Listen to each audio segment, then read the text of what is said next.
Hi guys, my name is Alyssa and welcome back to my channel. Today we're going to do a little video on aspects in astrology, an astrological chart. If you don't know what I'm talking about, don't watch this video. It will confuse the crap out of you. So the first one we want to do is the conjunction. The conjunction is when you have two planets right next to each other. You have your sun conjunct Venus. Right there. Conjunction is between 10 degrees. Now, you can look at this as if you have a Mars-Venus conjunction. Your Mars is your sexuality, your Venus is your love. If you are attracted to somebody sexually and romantically, they are connected. A conjunction is like a partnership. Strengths and weaknesses of both planets come together to work towards the same goal or cause. Let's go to the sextile.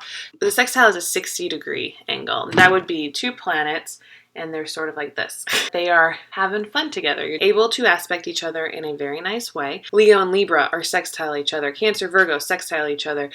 Capricorn, Pisces are sextile each other. Water, earth, sextiles. Fire, air, sextiles. And you look at what these are, they're not the same element, but they work together. If you put fire and air together, you can make an explosion. If you put earth and water together, you can make mud. They work together. They are compatible together. So that's why they'll say, like, if you are, an Aquarius, you are compatible with an Aries because of the sextile, because of the air fire. When you have two planets that are sextile each other in your chart, you can turn off or on the synastry between them whenever you want to. So you can activate it when you choose to activate it. And sextiles are like the best friends of the zodiac. You have something that adds to my life, I have something that adds to your life, and that's what the planets are doing. The first hard aspect is the square. Now the square is a 90-degree angle. So if you're here, this is a conjunction, and then we can draw a 90-degree angle, right? It was like math. The square is when you are getting into elements that do not make any sense together. A fish and a bird can fall in love, but where will they live? That's like saying a Libra and a Cancer can fall in love, but how will they make a home together when they're square each other? The square you can look at as like anger. So if you have two planets in your chart that are 90 degrees apart, they really do not get along. But the thing is they are on the same track because they're either going to be in a cardinal situation, a fixed situation, or a mutable situation for the most part. So say you have a Scorpio Venus and it is square in Aquarius Mars. Your love life is in a very Scorpio fixed, stubborn way, really wants to be connected to someone, but your sex life, your Mars life, is in Aquarius, which is very detached and still very stubborn about it. You're trying to connect to people for your Venus, but you don't really care who you have sex with. You go back and forth, and it becomes anger inside of your tension because you're not fulfilling the other one's desire. They are fighting, they anger each other. A square can be helpful to you. Eventually they have to work out, right? Eventually they do if you can get them to understand their goal. Now the next one is a trine. So this was the square. The trine is a little farther away. It's a 120-degree angle. So if you look at this, this is where you get the grand water trine, the grand air trine, the grand earth trine, or the grand fire trine. The signs that are trine are in the same element, but in your chart, they need to be 120 degrees. So the trine, it's basically what you got to think about it is that you don't know it's happening because it's so fluid.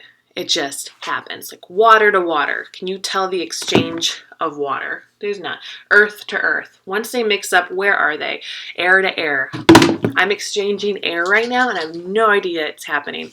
This is a trine. It's just such a fluid exchange of information. Your Mars and Venus are trine each other. They have the same motive. They work together very well and they really like each other. I'm in love. I want to have sex. It all just flows together. And in a way, they can say trines can become really lazy because you're so good at it, you forget about it. It just happens. A trine is beautiful. Trine, but lazy. Then we're going to talk about the opposition. The opposition is when something is 180 degrees. So you understand that a circle is 360, right? So an opposition is 180. They're on opposite sides of each other, as far apart from each other as they can possibly be. So even though earth and water, fire and air get along, when they are in the same quality, they are both fixed or both mutable or both cardinal, they really believe in the direction they're going. Earth and water create mud. They mingle really well. Okay, but what if this earth wanted to create a mountain and this water wanted to create an iceberg? You could not get them together because there is no way that they could build their respective dreams in the same place. So they'll build the same thing, but on different levels. You have the same idea. It's about connection, it's about building, whatever it is, but you can't do it near each other. And so what happens is whenever you start getting near, you repel each other. Even if they could make sense together, they don't want to make sense together.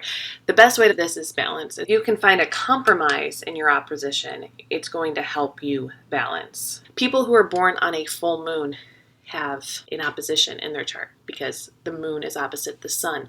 When you have your moon, so your emotions are opposite the sun, which is the essence of your being, which is who you are, your ego. It's your sun sign. I mean, you're Scorpio, your moon is in Taurus. One of them's water, one of them's earth. They make mud, but yet your emotions are clinging to the security that Taurus can bring.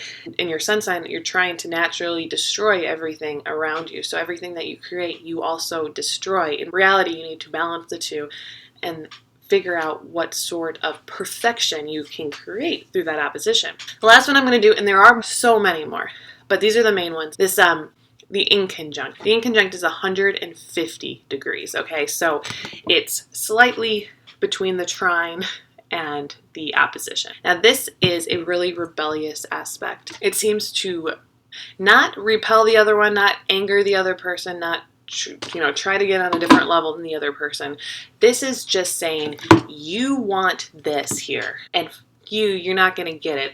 I want this here. People who have lots of inconjuncts find that they do things to harm themselves and not even realize it, but it's totally in a rebellious nature. If you're an Aquarius sun, say, and your moon is inconjunct your sun, your moon would be not in Leo, which is the opposition. Your moon would be two sides of Leo, Virgo or Cancer. Your moon is in Cancer. You are feeling your emotions very deeply, but you are a very detached human. They obviously don't make sense. It's water and air. They're confusing each other. Basically, water wants to come and kill, wants to drown the Aquarius vibe just for shits and giggles, and the Aquarius vibe wants to kill the fish just because you, fish, a super rebellious aspect. Sometimes you could say it's a little bit like Uranus. Anyway, those were your aspects, and that is all. I'll talk to you later. Bye.